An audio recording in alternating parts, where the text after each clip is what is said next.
hey there. So I want to say, don't be ashamed of your shame. I know that that's easier said than done, but shame is trapping, and shame is a force to hold us in, hold us under, and keep us trapped. The enemy uses our shame so well to disable us, to nullify our life, to prevent us from living as we were created. And when we get into toxic shame, we boil down to self-contempt and self-hatred. But what if our shame is literally there to be a tap on the shoulder and say, hey, there's something wrong here. We need course correction. That is amazing, because then we can use our shame as a motivation and as a force of good to say, what's going on here? Rather than saying, why am I in shame? Say, what is the purpose of this shame? What is shame telling me? And how can I look at this in a different way? It's amazing to me how when we get out of our shame focus and we focus on the essentials, how our paradigm shift can change, and we can get above the shame and get a light on the subject matter so that we can have a different perspective on it, and it won't be as tragic and annihilating to our soul and our life. Looking into my essentials, which is my relationship with Christ, going back and seeing my design rather than living by default. Living by default is what happens when we are in shame. We literally go on autopilot, and we literally allow shame to drive the bus and take us where it wants us to go. And it's never a good place. For me personally, when I'm in shame, I enter into a frozen state. It's like I'm in a block of ice. Some people flee, some people fight, some people fawn. I freeze. I literally am unable to do anything. I feel frozen and trapped, and I'm not able to even think clearly.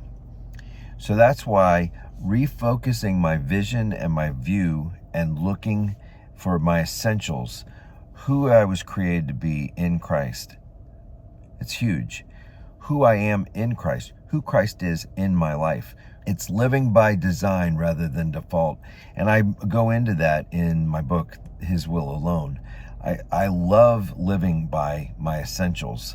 And to live your essentials in a non-essential world where things just take us away, to focus and to gain that perspective, to rise above the shame so that you can see where you're at and what the shame is huge. It's very, very huge. Regardless if my shame is personal shame that I've developed inside, or shame that's been put on me, all these shames can be nullified by gaining a proper perspective and by focusing on what really matters. I don't know about you, but every time I'm in shame, I literally am scrambling in my frozen state to make do, and what I find is I grab hold of and I do distracting work to keep me out of the shame, but it doesn't work. It literally, shame has set me into a perspective and a paradigm that I lose true perspective on who I am. I lose the shine on my life, and I tailspin down into literally non-essentials where I'm literally just doing what I can do. It's maybe nonsensical. It may be distracting. It may be thumbing through thousands of reels.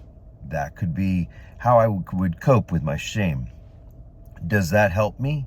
Does that pull me out of the shame? No, because I'm not focused on the essentials. I'm focused on the distraction. I'm focused on anything that can alleviate that pain of shame so that I don't feel trapped anymore. I'm at least moving forward. I'm at least moving and doing something, even if it isn't essential. But the fact is that that's never really going to truly resolve the shame. It's just literally going to delay dealing with the shame.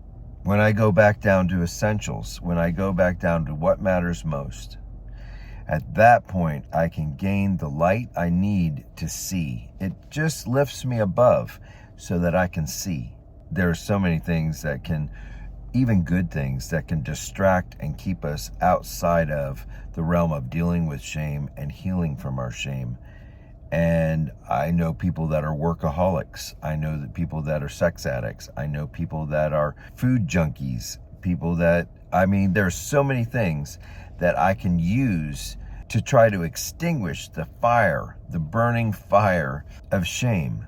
But if I can use that shame and I can use that trap as a motivation and build a fire of motivating me to my essentials, that's the fire I need. That's the fire I want. That's the fire that brings life. There are so many keys in shame that I'm discovering and that I'm finding and that I'm witnessing in others, and I'm loving this whole process.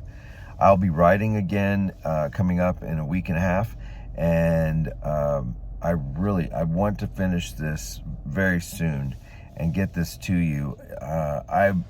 I'm blown away by the testimonies that I've received.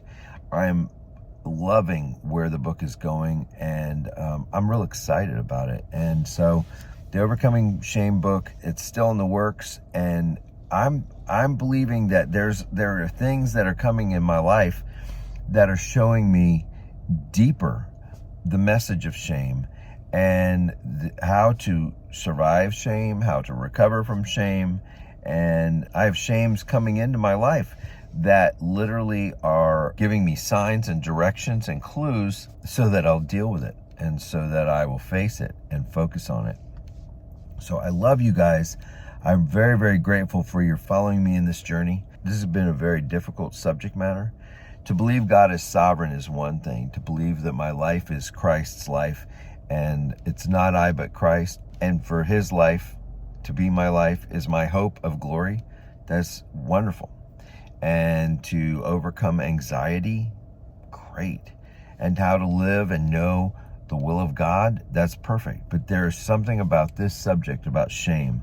I think it's a lifetime of dealing with shame correctly and incorrectly. I have struggled with shame, and I have overcome shame, and I have found more shame. And so the process of dealing with shame has been super difficult, but it's very, very, very enlightening.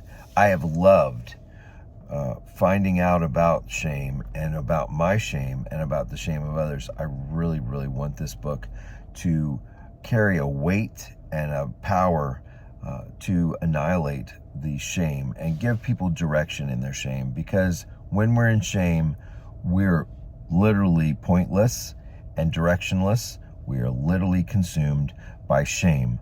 But when we focus on our essentials, when we can go into our essentials, we can change that perspective and rise above the shame to deal with the shame and put it to rest.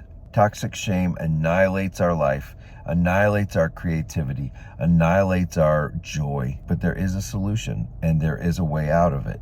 And so that's what I'm looking to achieve, and this is what I'm looking to face and focus on in this book. So I love you, I appreciate you, and I will be talking to you again real soon.